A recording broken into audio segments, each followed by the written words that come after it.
I want to welcome everybody to the second episode of the ID My Athlete podcast. Today, very fortunate to have with us Jordan Candelaria. How are you today, Jordan? I'm great. How are you? I'm doing good. Thank you. Jordan Candelaria is a junior, soon to be senior, finishing up school. She goes to school at Sandia High School, where she plays soccer. I believe you used to run track there. Am I correct? Did. Yes, I did used to run track. Yeah, and Jordan also, of course, Jordan played soccer for the Sandia Matadors. Jordan also is a part of the Rio Rapids club, Rio Rapids '05, where she plays soccer for Simon Rothman. And, Jordan just has an overall great resume. Jordan, I've been able to watch you for a few years now. And to me, you are just a tremendous player. You're skilled on the field. You're tenacious. You just have this concentration, this eye of the tiger, as we like to call it, type of thing to you, which really, is something that's always fun to watch. But I think one of the biggest things for us, and one of the reasons we definitely wanted to be able to talk to you, is that just overall as a person and as an athlete, you've always been a team player and somebody that others can look up to. And so it's definitely an honor to have you with us today. Great, so thank you. Yeah, but the first thing I really wanted to get into, Jordan, and this is a big thing, is that you recently just committed to play Division I soccer and continue your academic career at the University of Cincinnati. How does it feel? How does it feel to go into your senior year knowing you're committed? Oh, it's such a relief. Now I can just go to all the showcases and tournaments, and it's just kind of a relief knowing I have it set, I know where I'm going to go, and I know what I need to do to prepare to get there. So it's a big relief. Oh, I bet. And the thing is that, I know, leading up to it, I'm sure that there was probably a lot of stress, right, of going through that process and figuring out, where do I want to go? Was Cincinnati one of those schools that you would have thought of a year ago? Is it something that, a place you thought you would be? That's the crazy thing, is it wasn't on the list of schools I was emailing or had even checked out. It just happened that they got to see me at a showcase and they liked me and started talking to me, and it just turned out to be the perfect fit for me. And it's just one of those things that I didn't expect, but it's had everything that I wanted in a college. And that's great because you and your family went up to Cincinnati, right? Was it for an official visit, just a regular visit? What was it, a camp? What was it for? So after talking with them for a while, they said, hey, you should come out here and just go on a regular visit. And there was also a camp that I got to do there. So it was good because I got to experience some of the actual soccer, also got to see all kinds of the facilities, and it was basically everything combined that you would get in an official visit, but without the official visit. Now, with you going up for a camp, right? I mean, you figure just like anything else, and we'll definitely talk about your experience with the recruiting process and all the camps you've been to and everything you've done. But, going to this camp up in Cincinnati, that they have some interest in you. What was it that you were looking for in that school, or when you went there, what were you looking for? What was something that, you were hoping would draw you in? Something that I really like is, in terms of campus life, I really like closely knit campuses where it's easy to get from one place to another. But in terms of soccer, I really wanted a competitive environment because personally for me, that's what pushes me to be the best possible player, on my club team as well. So I was really looking for that competitive team environment, coaching environment. And that was exactly what I saw when I got to watch the team practice and do a camp with them. And that's a great thing, because I think with a lot of athletes, as they go, to camps, as they go to visit different schools, I think a lot of times it's them having that understanding that you got to, beyond your sport, right? Which is one of the important things. There's got to be other things to the campus that really make you feel comfortable, make you feel at home, and, make you envision yourself there, and especially Ohio, right? So now you're going from the dry desert climate to a little bit of the colder, area of Ohio. How's that going to be? How did you enjoy Ohio and everything up there? I had never even thought of Ohio. I didn't even know where Ohio was on a map. But when I got there, it was cold, and that's one of the things for me. I love the cold. So it was really, and we went in like January, so it was a tiny bit snowy, but they have a really nice indoor facility. So it was overall really good. I love the weather, so I like it when it's cold. Then it sounds like it's going to be a perfect place for you in that sense. So that's awesome. I've been there a couple times, and I thought it was a beautiful place. So I thought, I think that'll be good. And, so with the whole Cincinnati thing, right? What were some of the things that they had you do to A, make sure that you were a fit there, and then B, how did they sell you? How did they sell you on the University of Cincinnati? I think the biggest thing was actually going out there, because they can tell you all these things over the phone about what they have to offer. And like, I've had calls with other coaches, and they all basically tell you the same thing about what they can offer you. But when you really go out there, it's just that fit that you feel like it just clicks with you. And then you really get to see what they actually have to offer, because they're like, a lot of Division I schools, they have these really good athletic programs, but when you get to see them in person, some of them stand out more than others. And I think a big part of that is the like team community that they're building within their program. And that was a big thing that I saw there, is they're really tightly knit, and they all just support one another. And I know that that's a very important part, especially nowadays with college athletics, right? And now that you have the transfer portal, and you have a lot of athletes who go to a college and, they don't like it, or something happens there, and they jump in this portal and they want to move right away. So sounds like you and your parents really did your due diligence in terms of, obviously to get to that point of accepting a commitment, but to be able to say, yes, this is where I want to be. The one thing I got to ask you is, what was that feeling when you got that actual commitment, or the ask to become a part of the Cincinnati Bearcats? It was very exciting, because I wasn't expecting it. I knew that they wanted me, they were interested, but when I was offered, I was just like, oh my goodness, like all this work has paid off, and it felt really good. It was a really exciting thing, and it's nerve-wracking, of course, because it's like, well, now I have to make a decision, like where I want to spend the next 4 or 5 years of college and soccer. So it was nerve-wracking and exciting, but it was really relieving that the hard work has paid off. Oh, I bet probably a ton of bricks just came off your shoulders at that time. And I just know from our end, when we were able to hear that, that you were going to commit, and that, this was a place you wanted to be, we were so happy for you, because once again, we know that you're one of those athletes, that it definitely coming out of New Mexico, who's, given your heart, soul, blood, tears to the sport of soccer to really achieve your goal, and to see you, achieve that and get ready I think it's so exciting for us, but I think for other athletes out there who are younger, or those who are getting ready to commit or do other things, I think it gives them something to look forward to with that. So thank you for sharing some of that journey with us, because I think that's just so great, and you're going to do so well up there.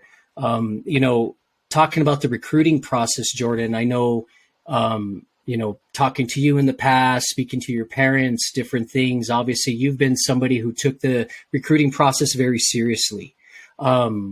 Please share with anybody who's listening and watching, what did you do as part of the recruiting process? What were the things that you really did on a daily basis to help yourself be seen and by coaches and known by coaches? Yeah, so it is a pretty tedious process. Every day, like my parents really helped me. They were on top of it, like sending emails. That's a big thing. If there's schools you're looking at, then you need to be constantly sending them emails, telling them to get to your games, like where your games are at. And I think that's a big part of like just getting seen.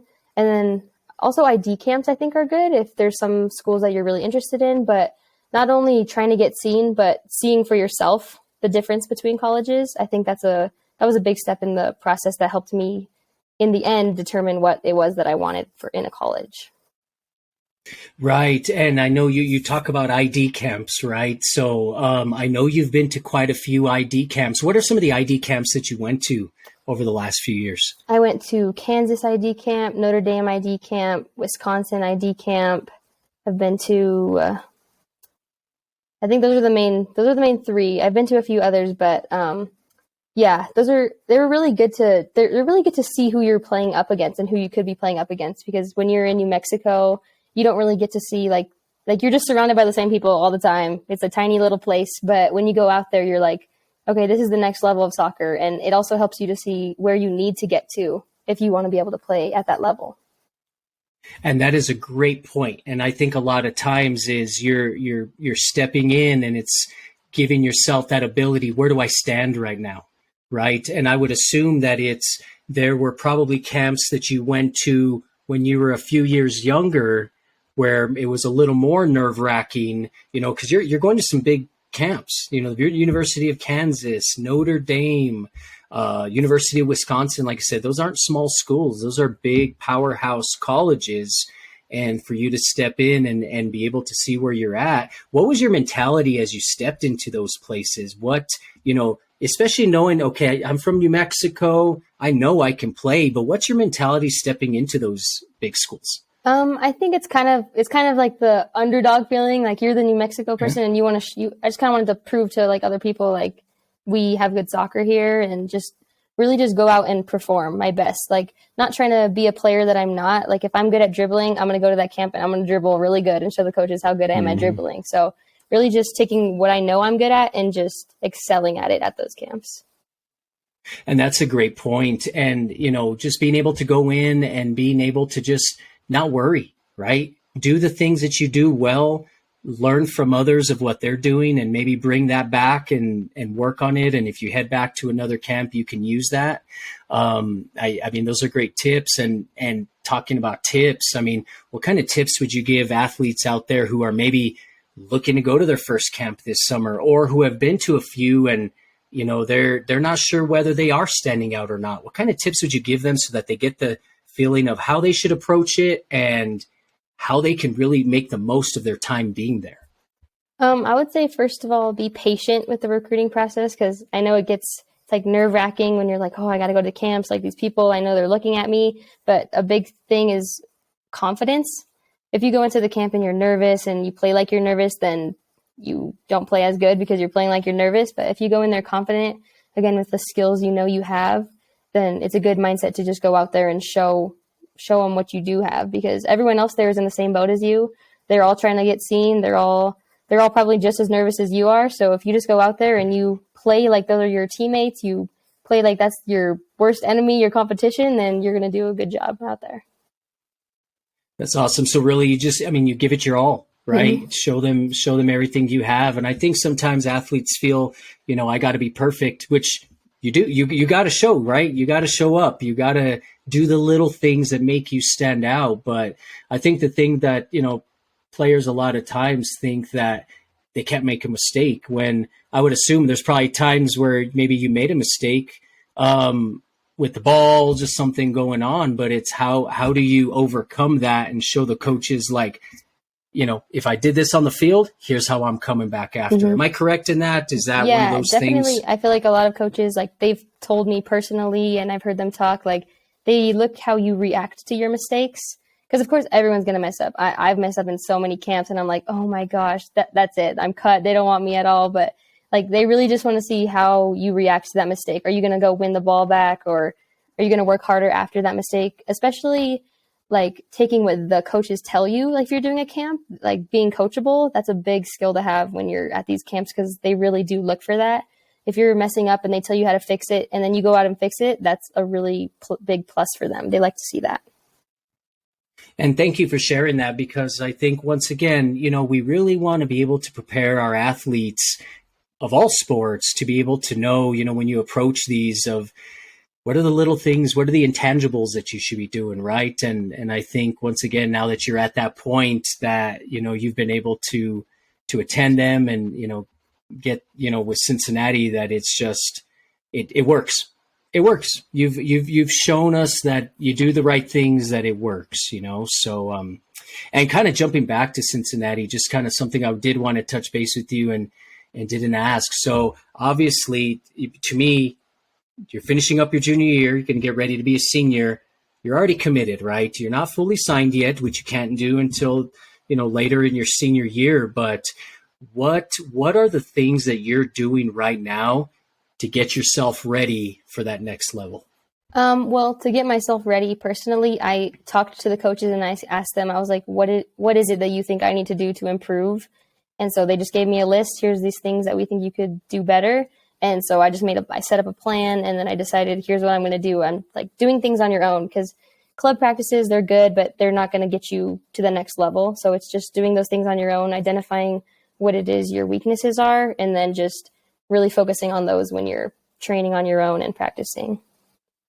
And are there specific training things that, things that when you do step on campus, when you do step on that field, are there things that they want you doing by the time you get there? Yeah, there are. So for Cincinnati specifically, they want you to do, I think it's 50 or 75 juggles with your head. And I am not there yet.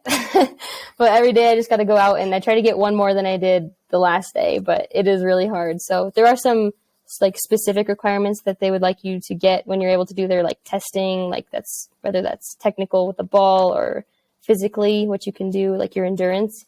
So also just practicing the, like, I guess, numerical side of it, trying to reach what their standards are. And that's good to know, because right now, so you're committed, so there is no time off, right? There's no, let me rest on my laurels, I'm already committed, I'm good to go. I got to actually step my game up even that much more and make sure when you get there, you're ready to go. How does it look? I've always seen you as a midfielder. You're a tremendous midfielder. Is that where the University of Cincinnati sees you playing? Might you play something else? Any indication, anything they've told you? Well, when I went out there and I did the camp and stuff, the coaches were kind of coaching our little group. And for the most part, they're telling me that they want me to be like what I normally play, which is the 10 or the attacking midfielder. But they said that they see me as a really diverse player. So anywhere in the midfield, probably. But I'll be happy as long as I'm anywhere but goalie and center back. So yeah. I'm pretty sure I will be playing as a midfielder, which is what I like to do. But I bet you, Jordan, if they put you in those positions, you'd probably play it, and you'd play it to the best of your ability, right? I would try. Well, one of the other things that I think has been so cool about your early soccer career, right? You got so much more ahead of you, and, so many more good things. But I know that, aside from high school soccer, of course, club soccer, is that, you've always been one of New Mexico's standout soccer players, and you've been recognized in that much through the Olympic Development Program, through ODP, right? So I know you've made multiple West regional camps. You've made multiple interregional camps, which of course pits you, against players from across the nation. And then you've been able to, you've been selected twice for the national camps based on the way that you've performed and played from your West regional camps to the interregionals, and then moving forward, which I think for those, anybody who's familiar with soccer knows that's not an easy process. It really isn't. You're going in amongst 100+ girls each camp, and you're having to stand out. So it's something you're used to doing. This year, you had the ability to be coached by a U.S. women's national team celebrity of sorts, right? Former World Cup or World Cup champion, Olympic champion, Brandi Chastain. Tell me about that. How was that process being coached by Brandi Chastain?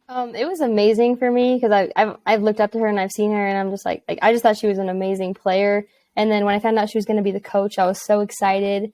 And then you actually get to meet her. Like, you get to see this like person you see on TV, like this player, and you get to meet her and see how she is as a coach and as a person.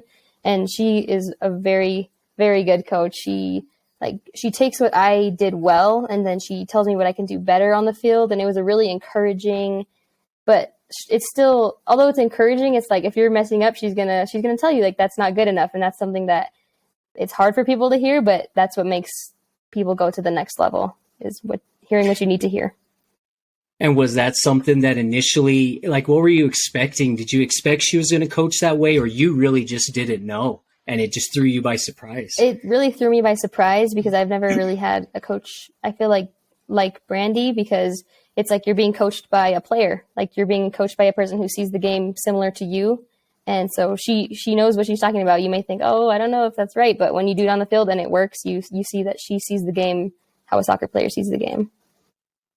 That is so cool. I think, a lot of times, growing up as a young lady, playing the game of soccer, and I know you've had dreams and goals of making it to that next level, U.S. youth, women's national team, that's still a real possibility for you as you move through college and continue to do those things. But to have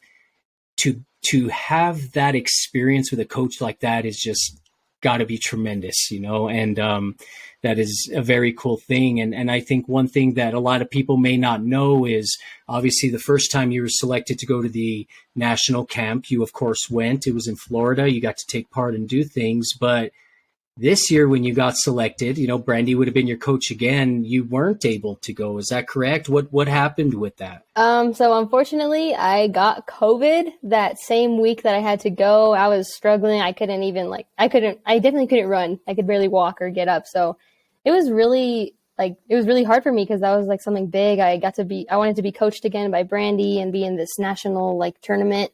So it was really difficult, but I think one of the greatest things is that I saw past that, and Brandi also helped me see past that because I told her I wasn't going to be able to go, and she sent me a really nice message and was like, this is just a minor little setback and you're going to get through this an even better player, and there's going to be tons of more opportunities for you to come. But she was just very supportive and told me that I deserved to be there, and it was really good. And I mean, that's tremendous. I mean, what an example of a coach, to be able to give you that feeling that life is going to throw those at you, but your career's not over. It's just starting, right? It's just going, it's just blossoming, and that's cool. And then from your end, Jordan, I got to really give you kudos because obviously anybody else could have stepped back on that and just, it could have killed that dream, right? It does. You're going to still play, you're going to do things, but it could have, but from what I saw, you came back stronger and, you took it as a challenge. And so my hope is that you didn't make that national camp, but we're going to see you at an actual U.S. women's national team camp here soon in the next few years. And I think there's no greater joy that we'll have than to see you do that. So, really kind of one of the last questions I have for you is a couple of questions. What are your goals now you moving forward, right? You got a year left of high school, and then headed off to college. What are some of your new refocused goals as you move forward with your soccer and academic career? I think my new goals are we have constantly been trying to reach the goal of college athletics, but now it's getting to be able to play with those players because I'm playing against, New Mexico kids and some other good competition. But when you get to that level, that's the Big 12, big, huge, strong women. Not only are they strong, but they're technically good. So I think I just want to be as prepared as possible when I get there so that I can be a starter. I can be making an impact on the team. And what about a major? Have you even thought of a major? Is there anything that interests you when you get there? Yeah. So I guess another big part of deciding your college is knowing what they have academically, and they have a very strong graphic design and architecture program, which is what I'm interested in. I like to do design and all that fun stuff. So they have a really good program there, and that's what I'm looking to go into. I think that's going to be fun. It's the good thing is I think some of the things that you've said, and it's very clear to me that this is what you're doing right now, is that you have a plan. You're ready to go. You know that in order to be able to go to a big school like that, not just you don't want to just sit on the bench. You want to play. You want to get on that field. You want to do whatever it takes to be on that field. But ultimately, you got to have a plan to do it, and you got to work, and you got to get there. So, that's just so awesome, Jordan. We're just so excited to see where you're headed. And before we finish up, is there anything else you would like to share? Anything else you would like to say about anything? I just want to say for anyone who is still in the recruiting process is that it does take time, and that you'll see people committing and you might think that you're behind, but it really just takes time. And if you're going to get seen, you just put in all your effort and everything you do every time you step on the field. If you just do your best, then good things will come to you. So to not not get too worried about it. I love that. And that's probably by far one of the best advice that you've given out of all the good advice that you've given today, because I think it's easy to just put your head down, think nobody wants me, nothing. But as I've told my kids, as I'm sure your parents have told you, someone's always watching. And it's that 1 minute that you get down that they're probably watching. So keep up, keep working, keep doing what you're doing. So Jordan, thank you so much for doing this with us today. I know it's been a pleasure to have you as part of the ID My Athlete team. We are so excited to see what you're going to do.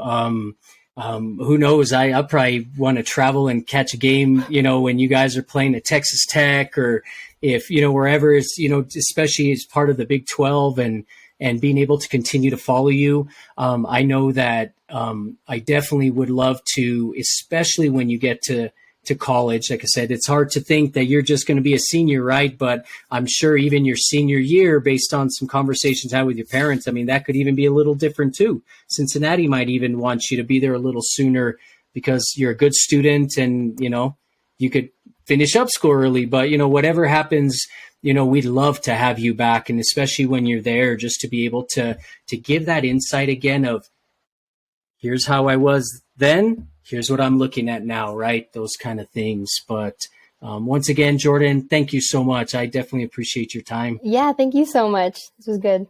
Thank you. Yeah, no problem. So once again, we have Jordan Candelaria. She's going to be a senior at Sandia High School. She is committed to the University of Cincinnati, the Cincinnati Bearcats, where she will be playing college soccer in the Big 12. So definitely keep your eye on Jordan Candelaria, everybody, because this girl is a beast on the field. She's a brain in the classroom, and she's going to do great, big things. So thank you again, Jordan. You. Appreciate it. Thank you so much. We want to thank you for joining us for our second episode of the ID My Athlete podcast with Jordan Candelaria. If you want to learn more about ID My Athlete, please visit our website at idmyathlete.com. And please look for ID My Athlete on Facebook, Instagram, and Twitter, and please follow us there as well. Thank you again for joining us, and please stay tuned for future podcasts. Have a great day.